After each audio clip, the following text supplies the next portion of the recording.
Okay, yeah, Chimo, greetings. Yet I say we thank you once again for joining in with us. For those who are unaware, I'm Odwirafo Kwesi Radnem Bata Akan. Odwirafo of Akwamumain Amaruka Etifimu, that is the Akwamu nation in North America. Within Odwiraman, the purified nation, Afurakani, Afuraitkaitnit people in the Western Hemisphere. So tonight, I just want to touch on a subject that we address in our Susuw medication instructor certification course. Question that came up, but it's also part of a meditative practice, something that we utilize, that we implement individually, but also when conducting sessions. And when you take the certification course and you can become certified as an instructor, you can not only utilize this for yourself, but then when you're conducting meditation sessions, Susuw sessions, we utilize this Totemic approach. One of the aspects of utilizing the meditative process from the ancient Afurakani, Afuraitkait, meaning African cultural perspective, which is original, of course, as we teach in the course. Susuw, or meditation, was founded by our people, Black people in Afuraka, Afuraitkait, Africa, before any other group of individuals existed on Earth. Thousands of years before India or anywhere in Eurasia, we were already practicing Susuw meditation, of course. So you'll see that the title we utilize is ABOAWA. ABOAWA, that is a term for small animal. So the term for animal in the Akan language of Ghana and Ivory Coast, as well as in ancient Kanit and Kemet, is ABOA, ABOA, which means animal. The term ABOAWA, wa being the suffix denoting small or diminutive. So ABOAWA is a small animated entity, which insects fall within that context, but they are still ABOA.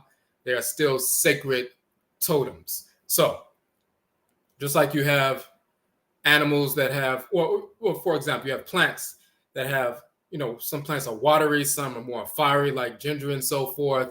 Some have more, earthy elements and so forth.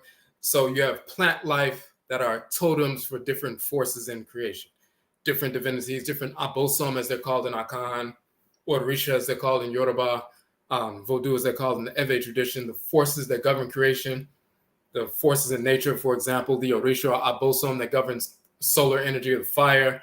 There are fiery plants that carry fiery energy, like ginger and other fiery plants that you can utilize to heal, as well as, for, waging war against the enemy, poison and so forth, chemical and biological warfare. There are other plants that are more watery and soothing and so forth. Forces in nature that govern rivers and oceans and different kinds of cool energy and so forth have cool plant totems. The same is true with mineral totems.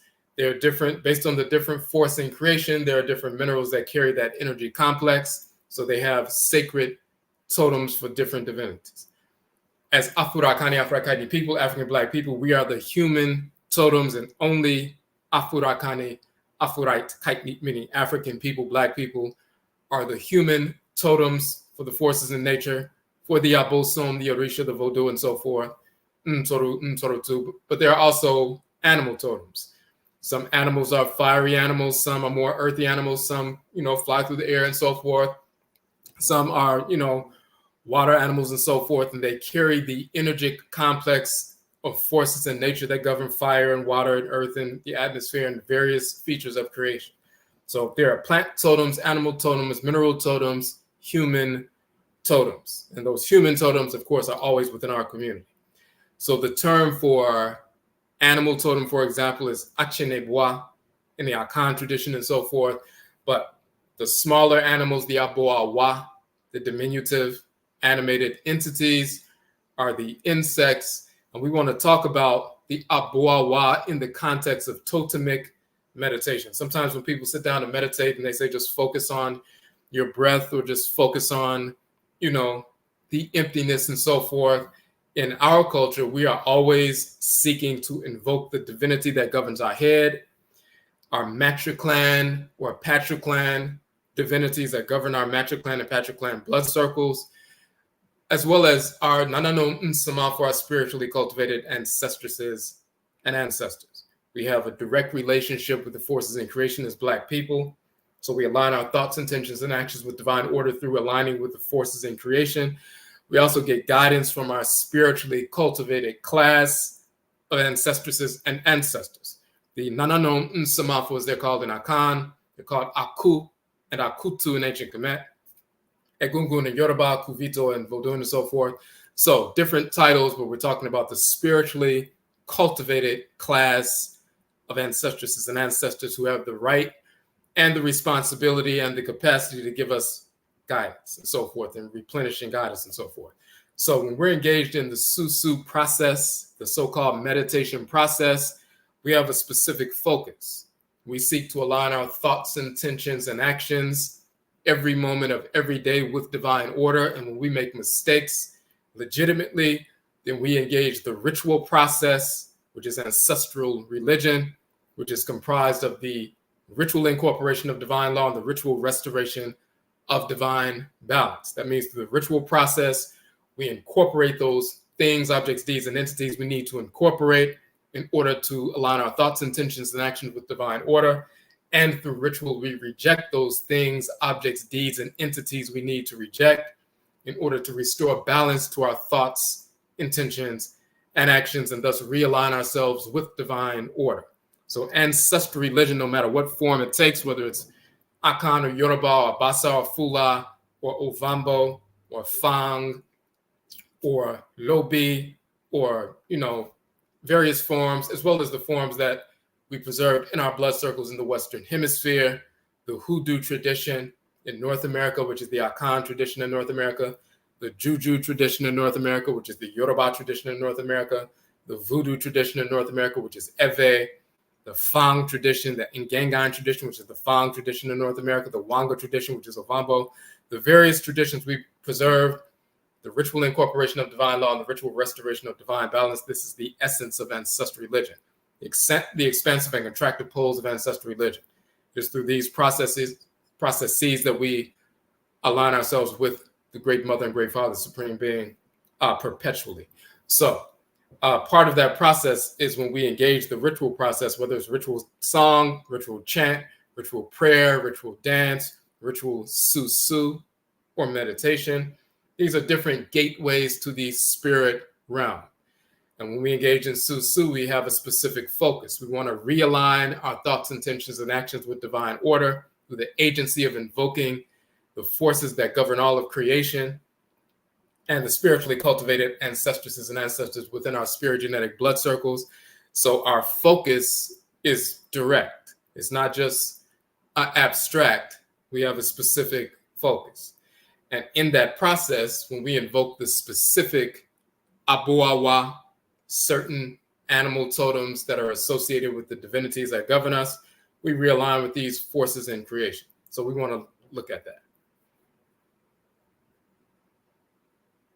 Now,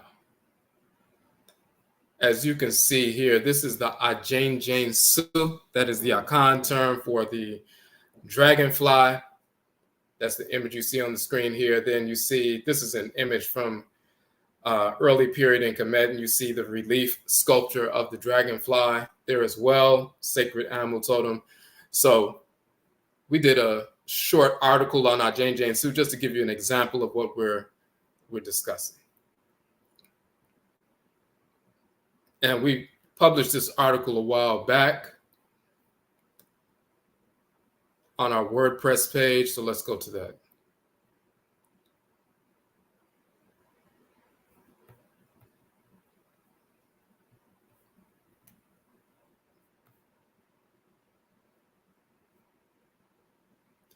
Okay, so Ajenjensu, dragonfly, and divination in Hoodoo.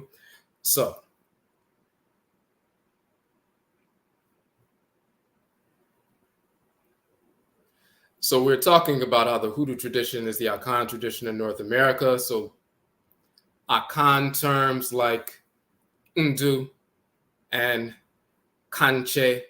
Undu became Hoodoo in North America. Kanche to utter incantations to bring the spirits forward. That's Ka and Che. Ka meaning to speak, utter, say, or tell, and Che The coming forward is in the coming forward of the sun. So kanche means to utter incantations to bring the spirits forward. Kanche came to be pronounced kanje, and kanje man, kanje woman, later mispronounced as conjure. So hoodoo and conjure, but that's undu and kanche. The moja, which means the ritual blood and talisman and so forth, and the akan became mojo. The ja and ja padie or eja padie and so forth, the jack and jack ball. The haint spirit comes from hintin. Jo became shout, and komfo or komfua became gofua, gofa dust, and gofa doctor, and so forth. So we went into detail about that, just proving linguistically and culturally that Akan tradition in North America is the hoodoo tradition. And of course, we did a film on that as well. So we talk about the Ajenjensu is the term for a dragonfly. It's an akyeneboa, and that is the full term for animal totem. ABOAWA, once again, is the animal. Akyene is that which shows the animal or is a sign of the sacred animal and so forth. Now, the Ajenjensu is considered the one who purifies water. Sometimes in Yonkumpon is the term for creator in ancient Kemet. He's recognized as the great Ajenjensu. Now, let me stop right there and just show you a quick representation, right, of a second. I want to make sure that when we mention certain names and so forth, you have the proper context.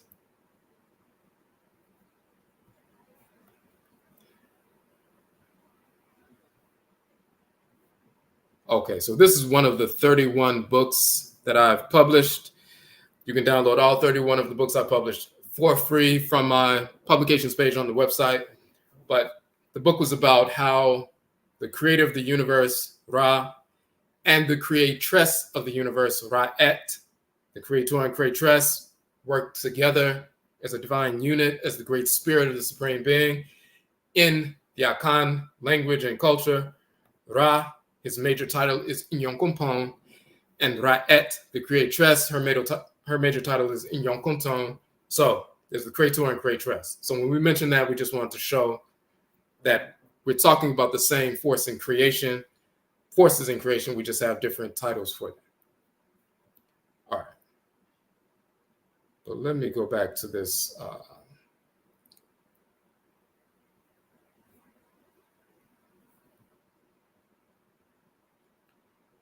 Okay.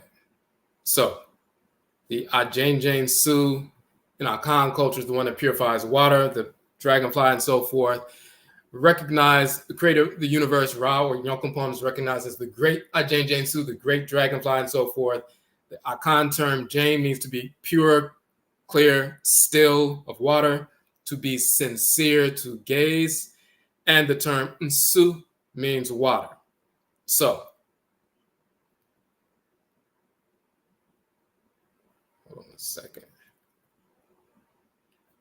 So the term Jane is a reduplication of Jane, brings more emphasis to the qualities of purity, clarity, stillness, sincerity, clear gazing, and so forth.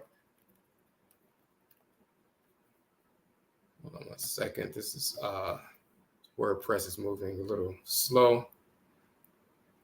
So dragonfly, they live underwater for most of its life. The dragonfly does, later emerging after its metamorphosis to traverse the sky.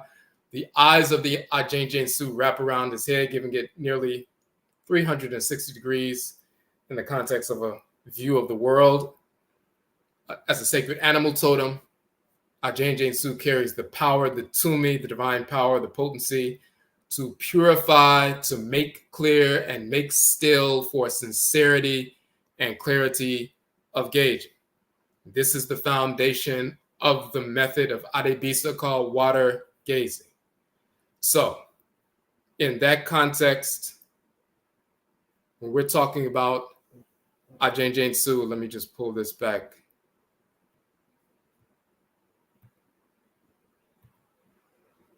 And you see the eyes and so forth of the totem that are wrapped around the head for that view, circumspect view, and so forth. So when we invoke the spirit of the divinity through the animal totem, or simply focusing our energy when we're in the form of, Susuw or meditation, and bringing that entity up, that geometric form up in our consciousness, that form itself pulls and magnetizes the energy of that particular spirit, not only the spirit of the ABOAWA, the animal itself, but also the divinity connected to the animal and so forth, to the totem. The totem is like the child of the animal, the child of the divinity and so forth. The animal totem is. So when you call on the animal and bring that energy forward and so forth, just like when you have a pet and you call the animal and it runs to you and it has its own energy complex and so forth. When you call forth that spirit animal, that ABOAWA and so forth in this context, the divinity that governs that energy complex of that animal, you provoke that divinity's energy as well.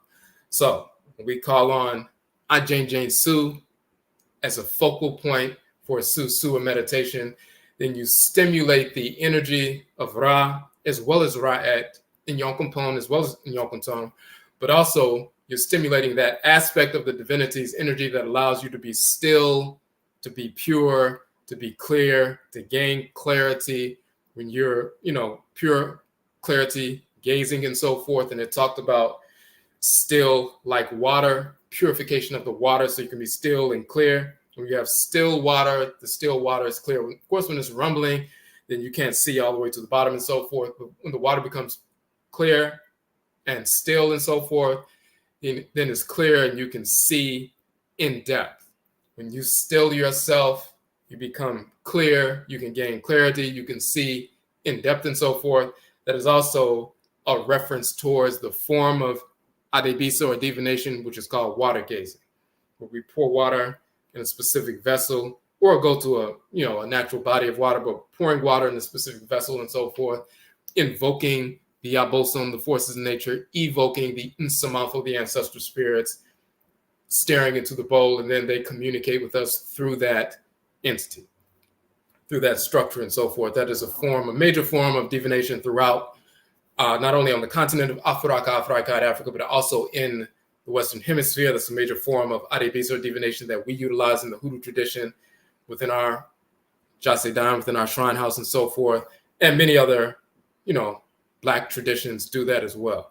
So, but that's one form. So when you utilize a form like this, like Susuw, when you engage in Susuw meditation and you invoke the divinity through the agency of the ABOAWA, Susuw, not only you're not just simply focusing on an image, the spiritual animal totem, the spirit of Susuw, the spirit of an ABOAWA, Susuw is sent to you, just like someone can send their dog to run and take something to you, and then the dog runs over to you, and they have a newspaper in their mouth and they give it to you, or the owner tells you the dog to grab something and take it to you and so forth, and they do that.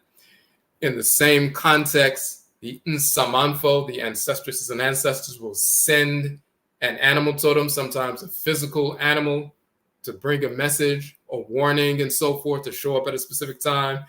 But sometimes, of course, ritually, they will send, the spirit of an ABOAWA, in this context, Susuw. When you're engaged in a ritual process or practice, they will send the spirit of that entity. You will not only see that, but you'll also invest yourself in the energy of that spirit animal, that ABOAWA, in the context of the spirit animal and so forth. Take advantage of that energy and realign yourself and gain some clarity and openness and so forth. So we utilize ABOAWA totems in this context, the diminutive animals, as part of that process. So let's look at a little bit more information here.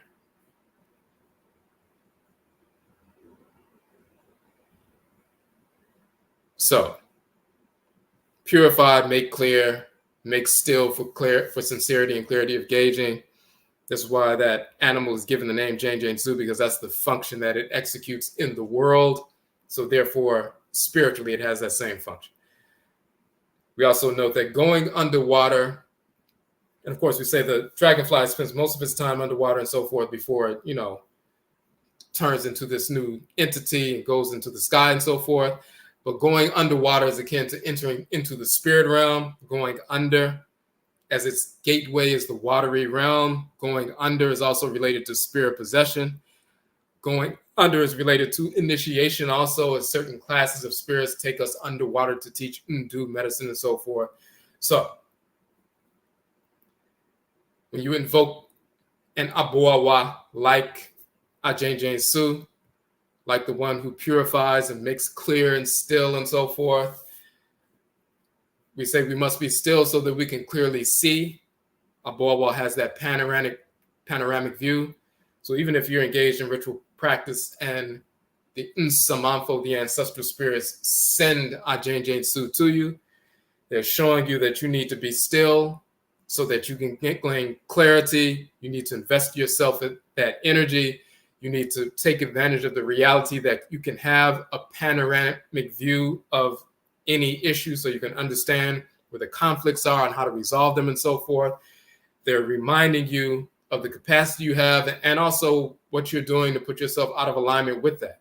So we say we must be still so that we can clearly see, panoramic view. So the stillness that is gained by aligning with Akan allows us to clearly see, just like the stillness of the water allows us to see in depth, and therefore convey to querents of the oracle what the Abosom and Nananom and Saman for the deities and ancestral spirits who are cultivated are showing us in the divinatory process for the purposes of healing and protection. Now, and then we also show the reference that and relate the fact that when Ra is shown in ancient Kemet to sail in the night boat of the sun in the underworld for 12 hours of the night and later re-emerges.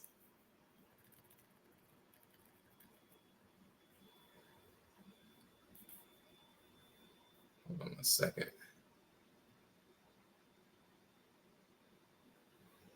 Later re-emerges at sunrise to traverse the sky in the boat of the sun, the day boat. It mirrors the submergence of Akan for introspection, which is the night, the underwater, the world, and emergence for purification, clarity, shining light, day, sky on circumstances and events that were unclear to the querents of the oracle. So when we're talking about similar to when we say Akan, the dragonfly lives underwater for most of its life, later emerging after its metamorphosis, similar to a butterfly, operant as a caterpillar at first, and then eventually, transforming into this entity that traverses the sky and so forth. So when the Nsamanfo send Akan in a dream or send Akan when you're engaged in ritual, whether it's ritual Susuw, meditation, or ritual Ijum, ritual song and so forth, and they're sending this particular, ABOAWA, this sacred animal totem and so forth, then they're sending certain messages showing you what your capacities are, but also sometimes showing you where you're lacking at the moment and what you're doing that is placing you out of alignment, and specifically what you need to get in alignment with this specific issue or time in your life. Just like you can become ill physically because you're deficient in vitamin K, or you can become ill because you're deficient in vitamin B, or you can become ill because you're deficient in vitamin C. So based on what your deficiency is, then you need to grab that specific herb or some form of plant life or mineral life to, take care of that deficiency. In the same context, if we're spiritually out of balance, we may be out of balance because we're out of alignment with this specific aspect of creation that Akan governs. So they will send Akan to you in the form of a physical, you go outside to get in your car and you're swamped with a bunch of dragonflies and so forth at a critical moment in your life when you've been asking for clarity on a specific thing, or when you're in ritual or in a dream at night, they will send Akan because that's the energy complex you need to invest yourself in, to invoke, to clear out that deficit and realign yourself with order in this specific, situation. So that's one of the ways that ABOAWA, animal totems in the context of ABOAWA, the diminutive animals and so forth, animated forces are utilized. Let me just go down a little bit. Now, to give a little bit of further context, we say the body of Susuw is dried out and placed on the Nkombre, which is the term for shrine that we use here in North America, an Akan term and so forth. So the shrine of a divinity, shrine of the water gazer for divination in the Hoodoo tradition. So this is literally a mummification process preserved in Hoodoo, and is directly derived of the mummiform manifestation of Ra in Yonkopon, the great Susuw, as he is preserved and impenetrable in the sacred white bandages cloth while performing his functions, regeneration at nighttime, illumination during the day. So let me show you that image as well. So when we're talking about Ra sitting in the boat of the sun,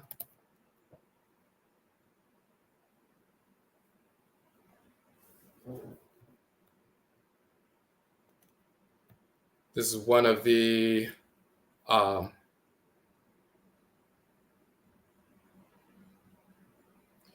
so this is one of the other books I've published, Afuraka, Afuraitkait, the origin of the term Africa. And we prove that Africa comes from Afuraka, the land, Kav Afura, which is a title of Ra the Creator, and Afuraitkait, the land of the Creatress. But here you have Ra in the form of a falcon-headed male divinity, seated in the boat of the Aten, boat of the sun, sailing across the sky and carrying the solar disk across the sky during the day. And then you see him as Afura, the flat-horn ram divinity, when that solar energy is moving in the underworld in the 12 hours of the night, after the sun sets in the west and moves through the quote-unquote underworld for the 12 hours of the night. He takes the form of Afura, the flat-horn ram, land animal, and so forth. But then once he gets to the 12th hour of the night at dawn and so forth, he gets out of the boat of the underworld, gets back in the boat of the day, goes up in the sky and transforms into that great falcon in the sky. So that is the symbolism. But when they talked about the mummified form of Ra, the purified one, the impenetrable one, and so forth, when we talk about mummies in ancient Kemet who were preserved 5,000 years ago, and they're still, when they're unwrapped today, it's like they were just, wrapped yesterday and so forth. We're talking about the purification process, the solidification or crystallization of the entity. We utilize the mummification process to literally turn the body into a crystal. We crystallize the body, and once it's a crystal, it is the most potent ancestral shrine you can have, is the body that you previously dwelled in as a spirit living in the world. When your spirit separates from the body, if you have a process to crystallize it or harden it or mummify it and turn it into a literal crystal, and this is what we would do with mummification, then just like you have a crystal or you have a talisman and so forth that carries energy, a talisman like this is no different than a battery. You charge a battery so you can utilize it to power things. When you have a crystal or you have stones or you have certain sacred implements, shells and so forth, we place them on the ancestral shrine or the shrine of the divinity to charge that implement up and so forth, and becomes a battery for the energy of that specific divinity or set of ancestral spirits and so forth that we can provoke and utilize, just like you take the battery once it's charged, put it back in your phone so you can utilize it to charge and power your device. We do the same thing. So when we crystallize the body, it becomes a potent ancestral shrine, a magnet for the spirit of the individual who previously, took up residence in that body until they transition. So, but that is the reference that we're talking about in the context of where we're talking about Susuw and the relationship. So the body of Susuw, whether it's Susuw, whether it's a, dragonfly or some other animal totem, when you see in the Hoodoo tradition, as well as the traditions on the continent where you see the dried body of an animal or bones or, the skull of a, crocodile and so forth at a shrine. It's a magnet for the energy of specifically the divinity that governs that particular totem. So that's one expression. That's one expression of, utilizing an animal totem in the context of meditation to realign yourself, refocus yourself, and so forth. Now, there's another expression of that we want to touch on right quick. And tonight we're not going to stay long. I just wanted to touch on a couple of these examples. So we use another example of the wasp, right? So that's a different kind of example. It's a different manifestation of this use of ABOAWA in totemic meditation, utilizing totems, akyeneboa, in Susuw in meditation for your realignment and purification and so forth. We did a short article and we were talking about, and let me bring up another image for you.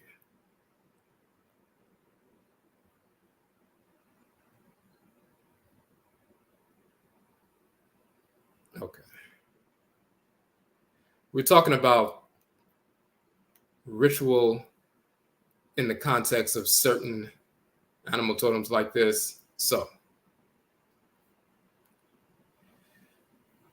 you see here, this is an initiate in the Yoruba tradition. You see the head is shaved and so forth. They, you go to get initiated, they shave the head and they make certain marks in the head, certain incisions, and then medicine is placed in the incision.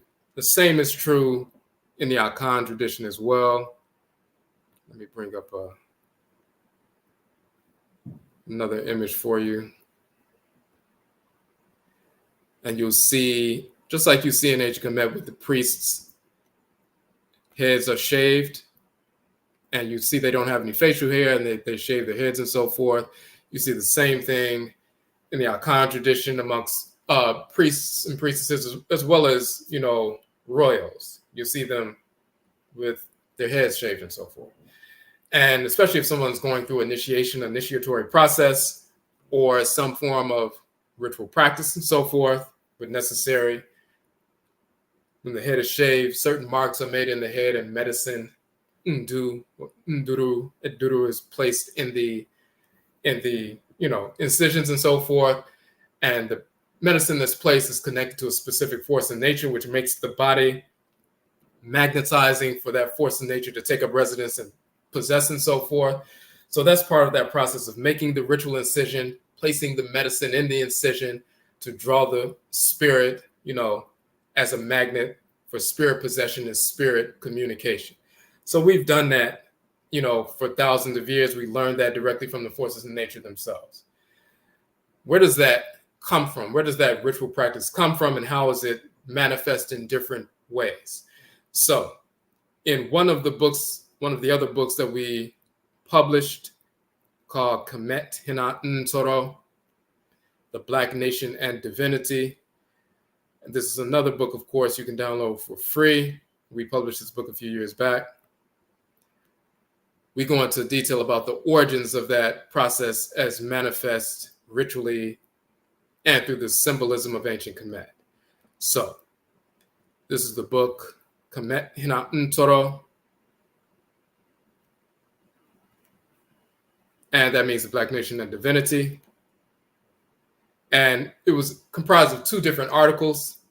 We wrote an article on the origin of the term Kemet, which means black, and of course the black land, black country, which is quote unquote Egypt, but we called it ancient Kemet in the language and so forth. It means the black country, but also the country of the black people and so forth.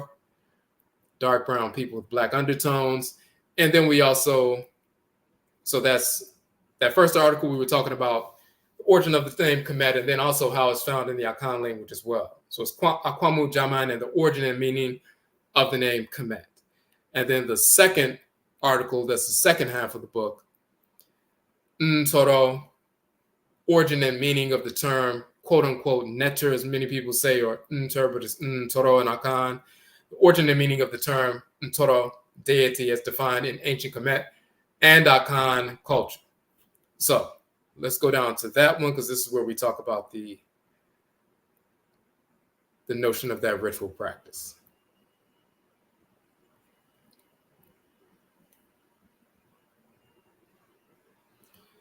And so very often what you will see is a seated divinity with the beard, and they're shrouded, mummified, and so forth. So they're sitting down with the knees up, and you see an axe in front of them, and that is the symbol for deity. In the Medutu, when you see the axe, that's the symbol for the term Ntoro. Males, Ntoro, that's the term for deity. God, Ntorot, with a T, Ntorot, is the term for deity, female, or goddess. So Ntoro, Ntorot, God, goddess. So, but they use the symbol of an axe to represent that. Sometimes they spell it out with the symbol for the letter N, the wavy line, and then the T, and then the symbol for the R, and so forth, Ntoro. But sometimes they'll just draw the image of an axe, and people know that's Ntoro, that means divinity. So why would they use an axe? That's the key point. Now let me scroll down a little bit. But so the great, so it means divinity, deity. Of course, the great Ntoro and Ntorot, the great deity, the great mother and great father. This is from the temple of Apet Reset, so-called Luxor. This is Amen, the great god, the great Ntoro, male. And this is Amenet, the great mother. And together they comprise the supreme being. And of course, you know, the whites and offspring use Amen or Amin at the end of their prayers in the fake religions of Christianity, Islam, and Judaism, but they stole that from the title of the male divinity, Amen. Now, this is the term. They'll say netters Ntoro as vocalized in our Akan tradition. We show the actual spelling. This is the wavy line for N, the loaf of bread for the T, and the open mouth symbol for the R. So this NTR, Ntoro, with the X determinative symbol. Another way to spell it is the NTR symbols with the falcon on the standard that represents divinity. Another way to spell it is the NTR.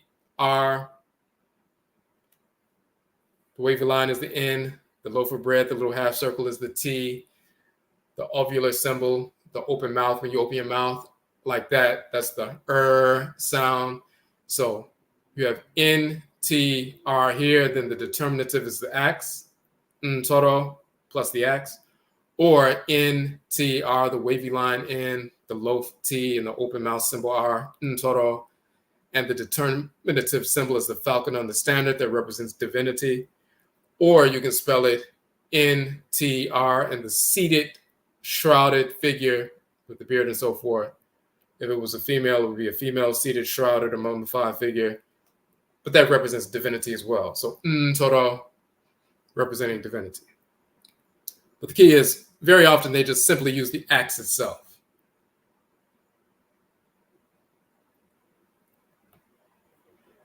And when we go through the book, we show the reason for that. We also show in the Akan language, Ntoro means deity. So we're just showing that we use the same term with the same meaning for thousands of years. But the key point is this. And let's just get down to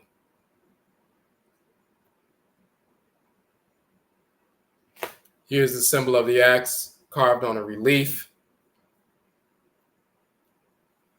And the term Aku in language of ancient Kemet means to work with an axe and work in wood and so forth. Ku means to cut, as you can see in the Akan language. So this is the Akan dictionary. This is the language of ancient Kemet. So Aku, the axe, but it means to work in wood, to cut and all of that. Ku in Akan means to cut.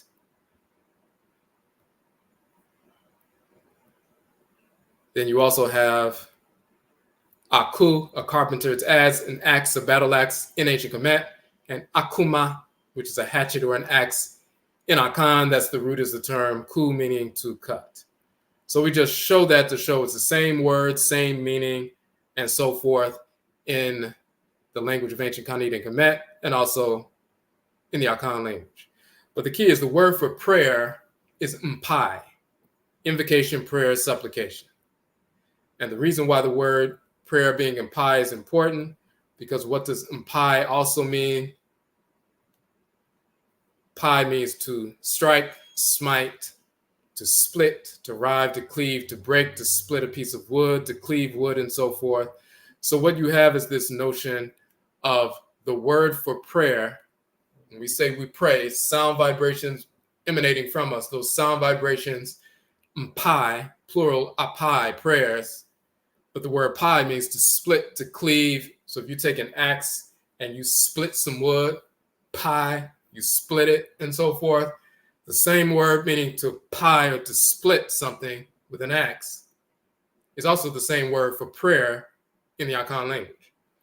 Because when we pray, we release sound vibrations, those sound vibrations which are targeted because we're using our ancestral language. We're not praying in English, which is a corrupt, perverse set of, collection of sound vibrations, but the harmonious sound vibrations of Afurakani, Afuraitkaitnit languages that reflect the sounds of creation and so forth.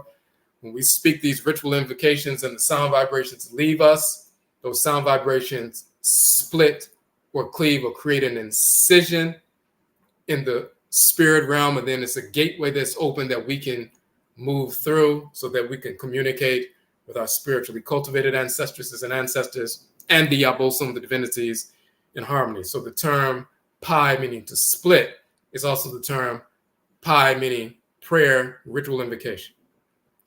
That's the cosmology of the term pi. Now, it's also important to show pai, cleft or crack, but it's also important to show that we use the same term pe to rend, which also means to cleave, pet, which is really piet, to cut through, to split, to divide. So we're showing that the same word, meaning to split, to cut, pet, which is really piet in ancient Kemet, is the same term pi in Akan, because we speak the same language, because we're the same people. So we always show that linguistically as well as culturally. When lightning strikes, it's a split, splitting the sky and so forth. Here you see the Per'a and the divinity on the head, governing the head and so forth. So the spiritual force governing the head.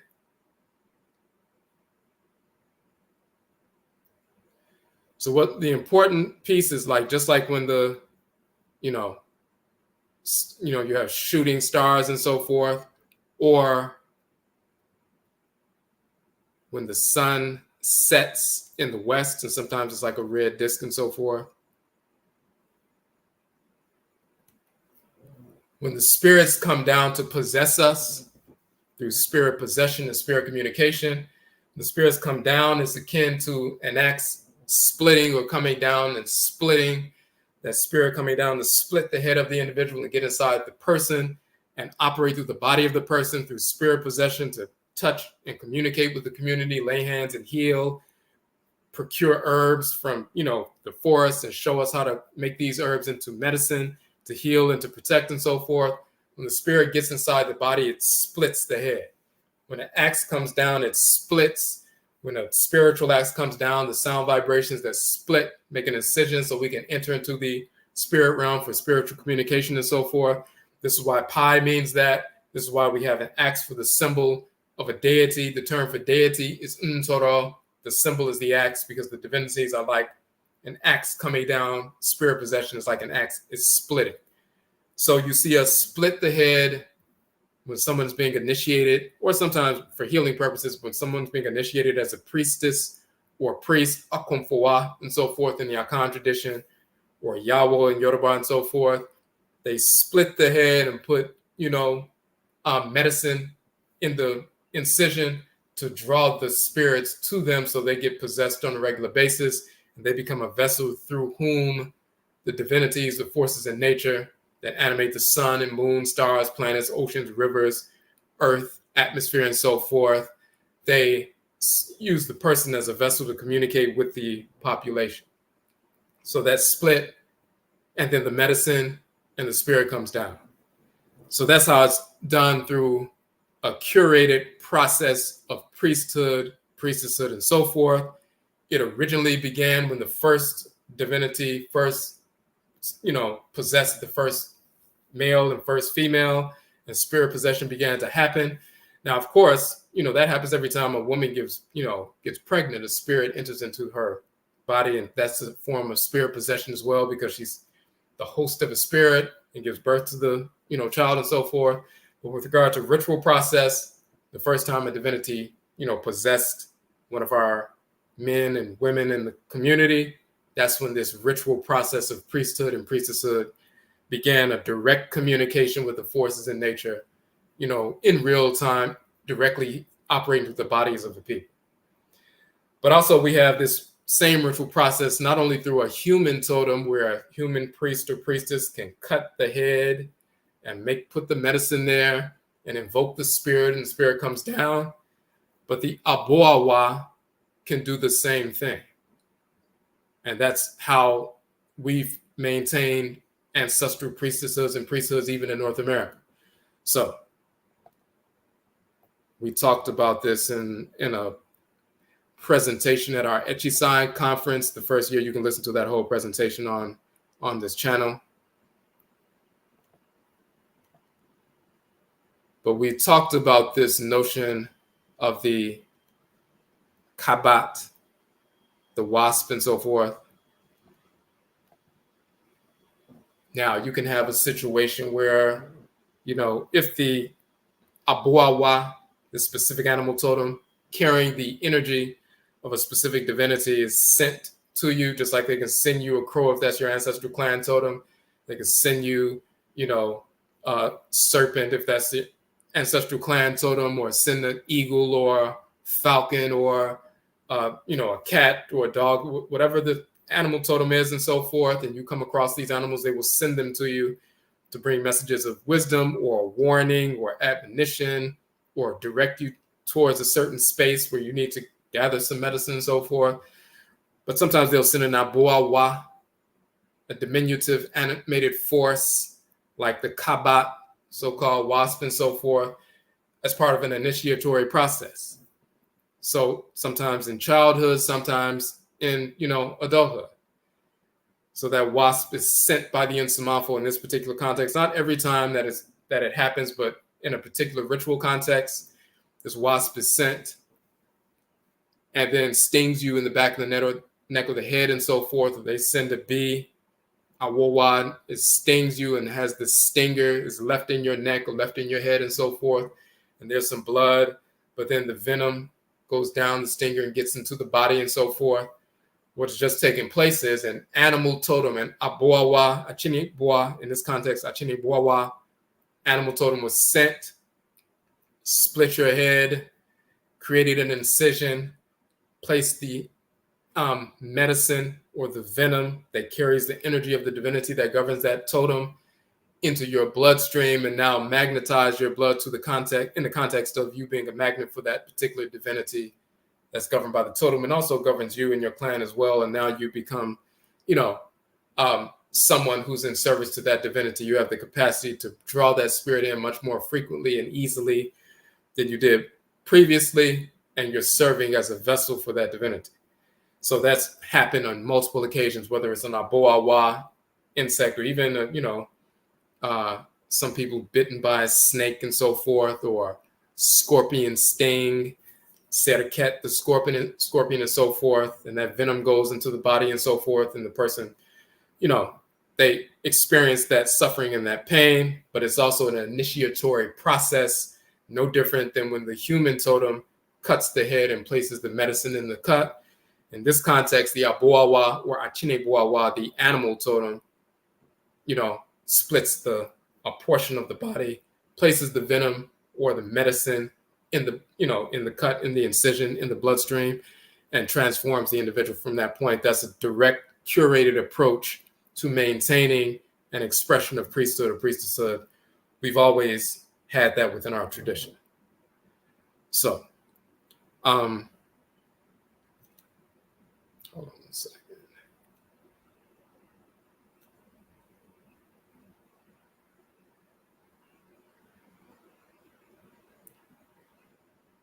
Okay.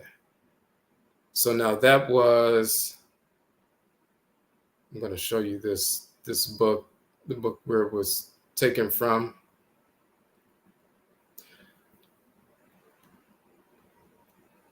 So that's in our, when we're talking about that axe and the splitting and the ritual context and all of that, that is in our book, Kemet Hinat and Toro. Once again, you can download that for free. The Black Nation and Divinity. And if you just type in the publications page on our site, odwirafo.com, my title, Odwirafo, and it's in the description for the video, you can get to the publications page and download all of the books. So, and we should also show, let me show this. In our, one of the courses that we taught, the RES course, Race, Etymology, Biology, Cosmology, and Divinity. So we're showing that the etymological origin of the term race comes from res in ancient Kemet. And we established race, this foolishness about white people created race and race is a social construct and there's no biological basis, that's silly. We established the term race and the context for it, and we knew the differences between white-skinned individuals, and we spoke about that in the text of ancient Kemet, and we go into detail about that in this course, that 6-week course, which is archived. You can access that. But we were showing, just to show you that image.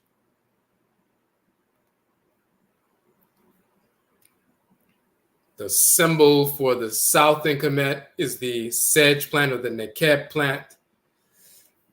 That's that Insusuw plant. And then you have that symbol of the bee or wasp for northern Kemet. And you'll see this, the Insusuw bati, or you'll see Nesu biti or Insusuw bati and so forth. The Insusuw, the southern plant, the plant of the south. And then you have the bat, which represents the wasp or the bee, which represents northern Kemet and so forth. The two divisions of ancient Kemet, northern Kemet, southern Kemet, and the rulership of both and so forth, the sovereignty of both. So you see the sacred ABOAWA, the sacred diminutive animal, totem and so forth, represented the entire north of the country and certain divinities and so forth. And that was throughout the entire dynastic and pre-dynastic, period of Kemet for thousands of years. So that sacred ABOAWA, animal totems, insects as animal totems in the totemic form and so forth, that's been going on for thousands of years. Now,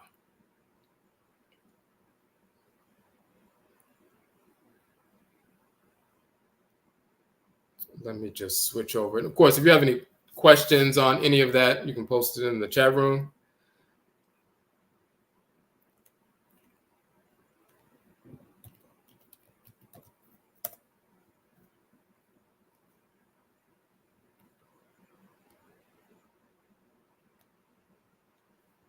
So as you can see here, let me make sure you can see that.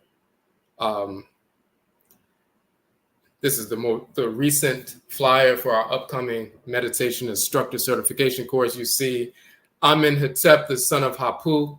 This is from about 3,400 years ago. In Kemet, you see him in the traditional meditative posture, one of the traditional postures and so forth.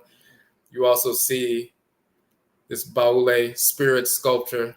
And let me show you an image, a better image of that from the actual trailer of the video.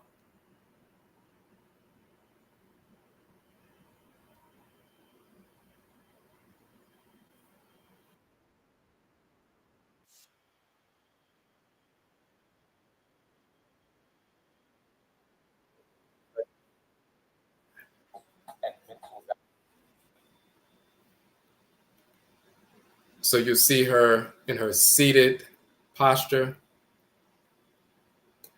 It's an ancient ABOAWA sculpture from the Akan people in Ivory Coast. And you'll see her in the traditional seated, traditional seated posture, sitting on her sacred, throne and so forth, in the traditional meditative posture, the Susuw posture and so forth. So we show that.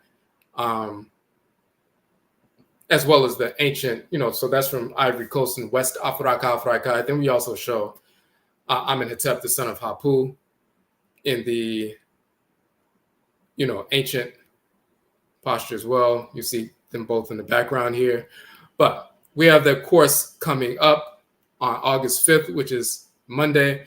And part of that process is when we're talking about and we're going through the process of basic Susuw meditation, whether you're doing it for yourself or when you become certified through our course, and you can become certified in 4 weeks. So August 5th through August 26th, that is every Monday for 4 weeks to be certified. And then you can use that certification to go out and conduct, Susuw or meditative sessions to be paid for that. So most places, if you go to a school, after school program, women's shelter, a place of business, when people come out and they have seminars to increase work productivity or decrease stress or anxiety at the workplace, and they have someone come out and do a 20-minute, presentation where they open up for a few minutes, do a 10 or 15-minute meditative session, that they answer some questions for about 5 minutes. They'll have you come out. They'll pay you about $100, $200 for, to conduct one of those 30-minute sessions. So some people use the certification to do it full time, and some people do it part time.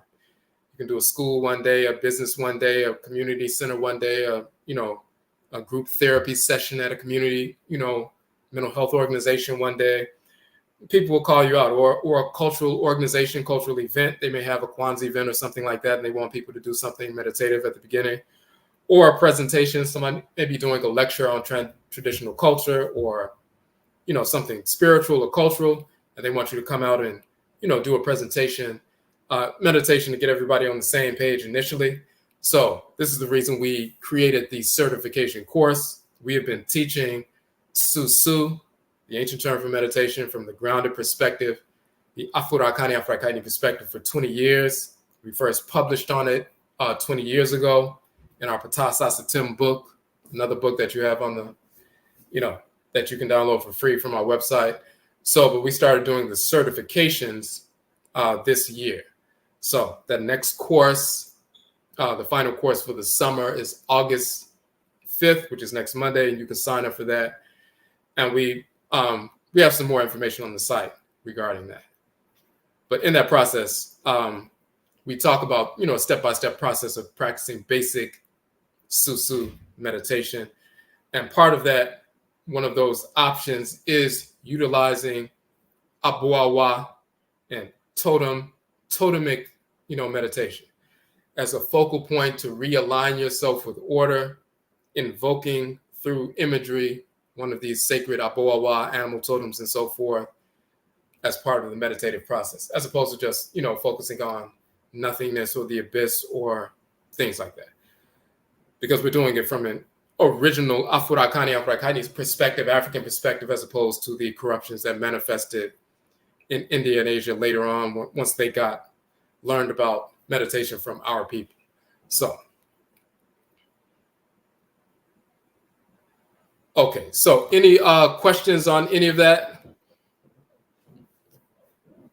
You can post it in the chat room. We didn't want to keep you long tonight. Sometimes we'll do a 2-hour presentation. We just wanted to touch on this because it was brought up by somebody else. They were asking about animal totems, and they asked about insects with animal totems, and I don't think they were aware that we had published some articles on that and done presentations on that. But then we also talk about this in the course, so we just wanted to bring that forward as well for people who are unaware. This is part of our ritual practice. We also have on that same page, the Susuw page, we'll pull that back up. We have a number of the lives that we have done here on this channel, and we posted them all there. So this is the Susuw Meditation Instructor Certification course page, and you'll see the flyer there. Then you can register. And we have a split payment option. You can pay, 50% down and then pay the balance in a couple of weeks. We also have various links to the various lives we have done on YouTube dealing specifically with Susuw, with meditation and the cosmology regarding meditation. You also can download the Nkwamuwa Whole Life Journal book. That's one of the books that we utilize in the course.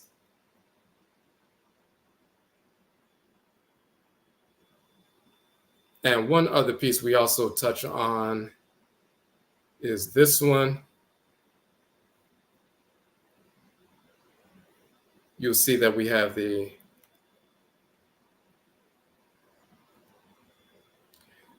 referral fee offer. So you can receive $100 for everyone you refer to our course.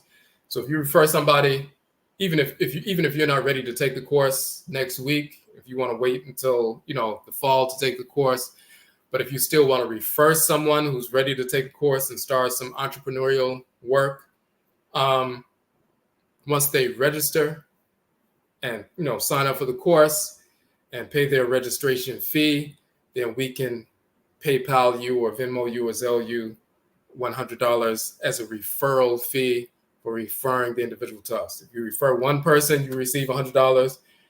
If you refer 3 people and they register for the course, then you'll receive $300. If you refer 10 people, you receive, $1,000.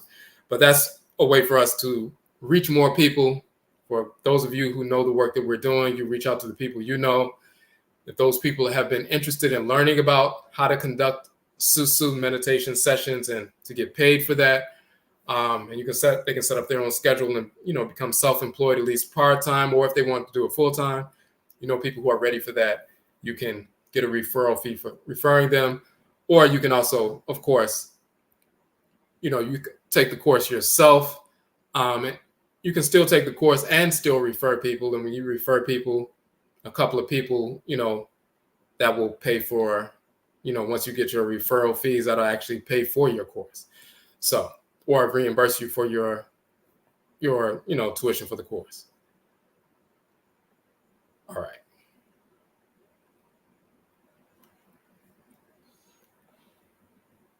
Okay. And all you have to do really just send people to the page, because once they see this, once they see the trailer, the trailer describing the course, and they see all the different lives that we've done, as well as the flyer, of course, and the book, the Nkwamoa Whole Life Journal, that basically sells itself. So they get all the information they need, and then they can just register. So really all you have to do is send them to the Susuw page, and it'll just take care of itself.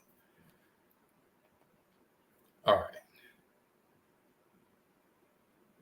Okay, so before we log off, any questions on any of the information we put forward, or if you had a question about one of the other lives, you didn't get a chance to ask a question on that one, any of the information we put about forward, a specific subject.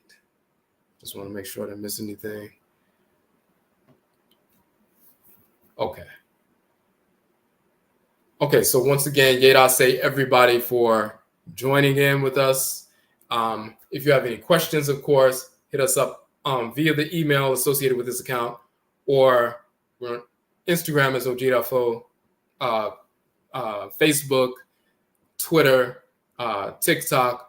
But, of course, hit us up via email and we'll answer any questions. So once again, Yedase, we thank you for joining in, and Yebesha Bio, we will meet again.